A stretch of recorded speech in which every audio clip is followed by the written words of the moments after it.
जियो academy के YouTube channel में आपका बहुत बहुत स्वागत है। आज हम लोग पढ़ेंगे गैमेटोजेनेसिस के बारे में, युग्मक जनन के बारे में। युग्मक जनन नर में अलग होगा, मादा में अलग होगा। नर युग्मक और मादा युग्मक को आज पढ़ेंगे। नर युग्मक के फॉर्मेशन को हम लोग अलग से पढ़ेंगे और मादा युग्मक के फॉर्मेशन को अलग से पढ़ेंगे। तो यहाँ पर देखेंगे, सबसे पहले जो हमको पढ़ना है वो नर युग्मक के बारे में पढ़ना है। नर युग्मक यानी शुक्राणु का निर्माण किस तरह से होता है वो हमको देखना है आज के वीडियो में।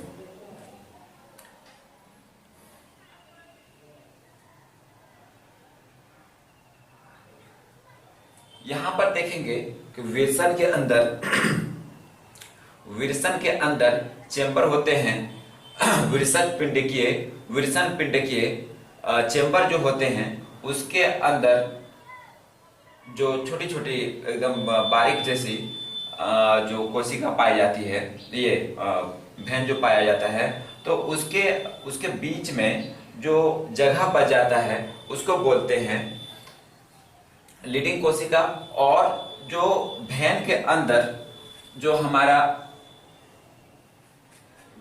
नलिका है, नलिका के अंदर दो तरह का कोशिका पाया जाता है। नंबर 1 शुक्रजन कोशिका, नंबर 2 सर्टोली कोशिका। शुक्रजन कोशिका का कार्य है शुक्राणु का निर्माण करना और सर्टोली कोशिका का कार्य है पोषण प्रदान करना, शुक्राणु को पोषण प्रदान करना। तो यहां पर हमको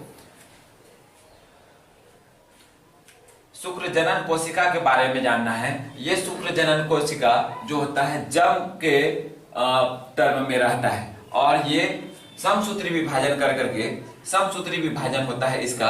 और समसूत्री विभाजन होने के बाद ये यहाँ पर जो है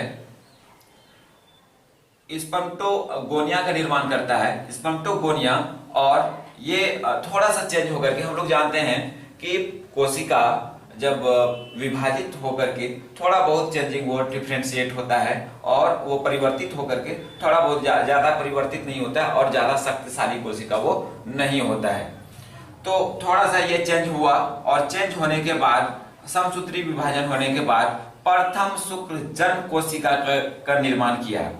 ये समसूत्री विभाजन होने के बाद ये प्राथमिक शुक्रजन कोशिका का निर्माण हुआ, प्राथमिक शुक्रजन कोशिका का। और प्राथमिक शुक्रजन कोशिका यहां पर से विभाजित होकर के अर्धसूत्री 1 मियोसिस 1 होकर के यहां पर ये एन और ये एन का फॉर्मेशन करता है। ये प्राथमिक शुक्रजन कोशिका समसूत्री विभाजन होने के बाद ये प्राप्त होता है और उसके बाद ये जो है अर्धसूत्री फर्स्ट होने के बाद हमारे पास यहाँ पर ये एन और ये एन होता है और इस जगह पर क्रोमोसोम विभाजित हो जाता है। यहाँ पर 23, यहाँ पर 23, दोनों में क्रोमोसोम बराबर हो गया, ये 23 और ये भी 23। अब यहाँ से अब समसूत्री 2 होना है, समसूत्री 2, इन दोनों का समसूत्री 2 होगा। ये समसूत्री 2 होने के बाद ये दो कोशिका का निर्माण करेगा। ये दो कोशिका का निर्माण, ये 1 और ये 2, ये एन और ये भी एन। यहाँ पर भी 23 क्रोमोसोम, इसमें भी 23 क्रोमोसोम, इसमें भी 23 क्रोमोसोम होगा, इसमें भी दोनों, यानी कि चारों सेम गुणसूत्र वाला होगा। और ये जो फॉर्मेशन होता है इसको बोलते हैं द्वितीयक शुक्रजन कोशिका। ये इसके निर्माण को, जो दो कोशिका निर्माण हो चुका है प्रथम शुक्रजन कोशिका से, इसको कहते हैं द्वितीयक शुक्रजन कोशिका। द्वितीयक शुक्रजन कोशिका फिर आगे चल करके ये परिवर्तित होता है। ये इनको जो ये विभाजित होकर के यहाँ पर क्रोमोसोम विभाजित नहीं होता है, इस जगह पर क्रोमोसोम विभाजित नहीं होता है। क्रोमोसोम यहाँ पर विभाजित हो चुका है और सेकेंड में द्वितीयक अर्धसूत्री 2 में क्रोमोसोम विभाजित नहीं होता। यहाँ पर सिर्फ कोशिका का विभाजन होता है। ये कोशिका विभाजन कुल मिलाकर के ये 2 और ये 2, यानी कि प्राथमिक शुक्रजन कोशिका से 4 परशु शुक्राणु परशु का निर्माण होता है। परशु शुक्राणु निर्माण हो चुका है यहाँ पर, और परशु शुक्राणु से शुक्राणु के निर्माण को हम लोग क्या कहते हैं? स्पर्मोजेनेसिस कहते हैं। ये स्पर्मोजेनेसिस जो है ये 4 शुक्राणु का निर्माण करता है और ये 4 शुक्राणु हमारा बन करके तैयार है प्राथमिक शुक्रजन कोशिका, एक प्राथमिक शुक्रजन कोशिका, एक प्राथमिक शुक्रजन कोशिका 4 शुक्राणु का निर्माण करता है।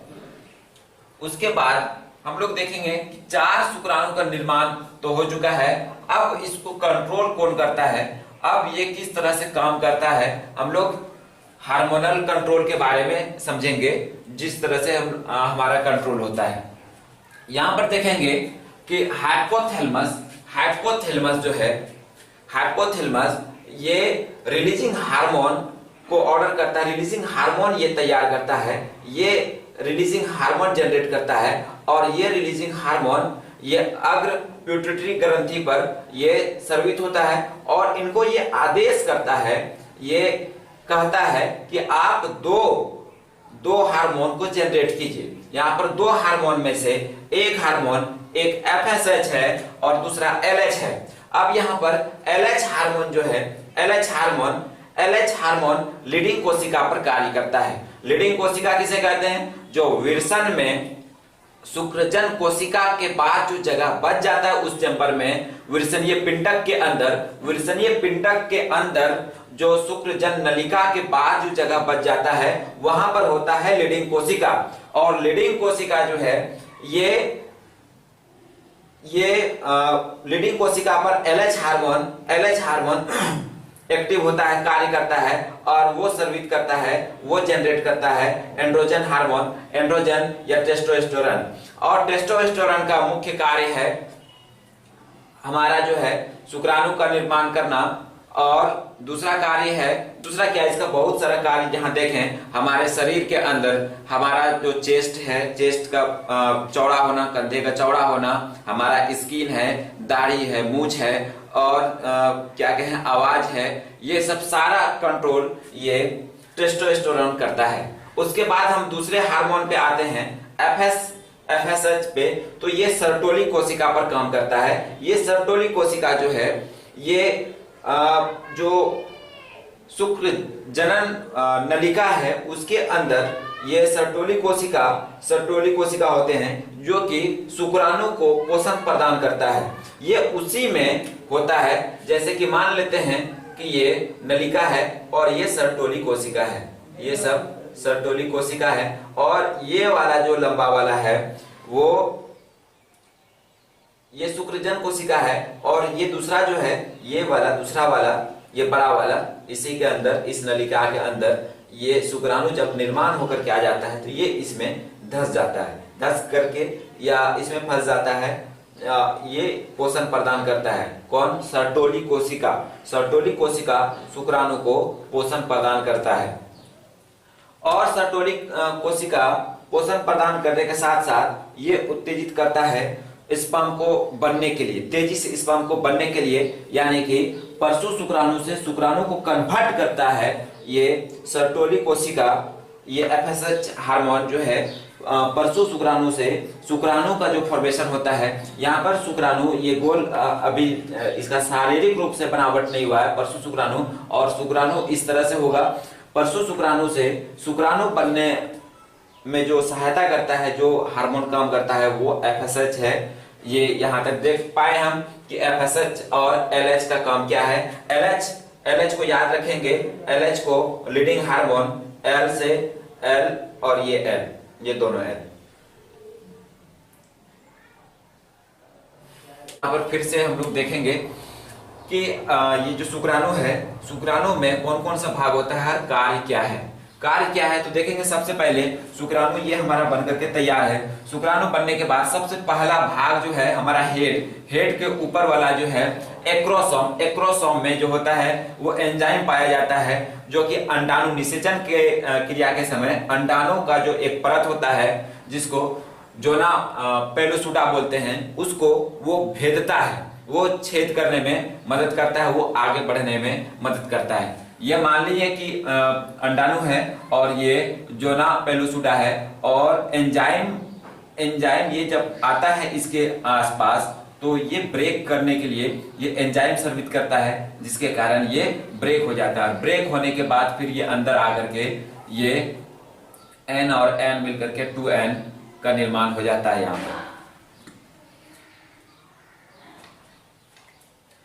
यहाँ पर एक्रोसोम का कार्य देख चुके हैं। एक्रोसोम का कार्य है कि अंडाणु के लेयर को भेद करना, यानी कि छेद कर करके उसके अंदर प्रवेश करना, और ये जो है इसमें एंजाइम पाया जाता है। एंजाइम की मदद से वो अंदर की ओर प्रवेश करता है। उसके बाद हम लोग देखेंगे हेड में जो होता है जेनेटिक मटेरियल पाया जाता है। जेनेटिक मटेरियल जिसका ये शुक्राणु है, उसका जो जेनेटिक मटेरियल होगा ये इसी के माध्यम से इसी में प्रेजेंट रहता है। इसको बोलते हैं अगुणित केंद्रक। अगुणित केंद्रक का मतलब है कि ये N है। जिस तरह से अगुणित युग्मक का निर्माण, अगुणित शुक्राणु का निर्माण हो चुका था, उसी तरह से ये अगुणित केंद्रक है। और अगुणित केंद्रक यानी कि केंद्रक के जस्ट नीचे नेक है, और उसके जस्ट नीचे मिडिल पीस है। उसके बाद मिडिल पीस के अंदर ही माइटोकॉन्ड्रिया होता है, लगभग 10 से 14 के आसपास होता है। इसका कार्य है ये पूंछ को एनर्जी प्रदान करना। ये जो माइटोकॉन्ड्रिया है ये पूंछ को एनर्जी प्रदान करता है, और वो अंदर वो तैरने में इनको हेल्प मिलता है, और फिर वो आगे फिलोपियन नलिका तक पहुंच पाता है। तो हम लोग यहाँ पर से देखें कि ये जो माइटोकॉन्ड्रिया है ये शुक्राणु को एनर्जी प्रदान करता है, ये इनको ताकत देता है ये तैरने के लिए, और ये फिर आगे बढ़ पाता है, और ये पूंछ की मदद से ये आगे बढ़ता है। उसके बाद हम लोग देखेंगे कि ये जो शुक्राणु जिस तरह से बन चुका है, और बनने के बाद जो सहायक नलियां हैं वो उससे बाहर निकलने की प्रोसेस को हम लोग स्पर्मेशन कहते हैं। स्पर्मेशन कहते हैं। ये स्पर्मेशन वो बाहर निकलने की प्रोसेस है। ये जो हमारा सहायक नलिका है, विल्सन के जस्ट जो नलिका से जो जुड़ा हुआ रहता है, नलिका के बाद जो फिगर के माध्यम से हम लोग देखे थे पिछले क्लास में, वो जो बाहर जो आता है शुक्राशय की ओर जो बढ़ता है, तो उसी को हम लोग क्या बोलते हैं? स्पोरोमेशन कहते हैं। अब ये जो है इसका संख्या एक बार में 10 पे पावर 12 और 10 पे पावर 13 तक होता है, जिसमें कि 60% जो होता है वो उसका शेप, आकार, साइज अच्छा होना चाहिए, और 40% जो होगा वो भी ठीक ठाक होना चाहिए। 40% में थोड़ा सा वीक भी होता है उसमें, तो कम से कम 60% जो है उसमें शुक्राणु का जो हेल्थ है, शुक्राणु जो होना चाहिए वो मजबूत होना चाहिए, तभी वो आगे चल करके वो निषेचन की क्रिया कर पाएगा। तो हमारा आज के वीडियो के अकॉर्डिंग सवाल है कि फर्स्ट में कि प्राथमिक शुक्रजन कोशिका कितने शुक्राणु का निर्माण करता है, और दूसरा क्वेश्चन है हमारा आज के वीडियो के अकॉर्डिंग कि लीडिंग कोशिका पर किस तरह से LH हार्मोन काम करता है, और इसका और क्या क्या कार्य है। और तीसरा क्वेश्चन है एक्रोसोम, शुक्राणु के एक्रोसोम का मुख्य कार्य क्या है।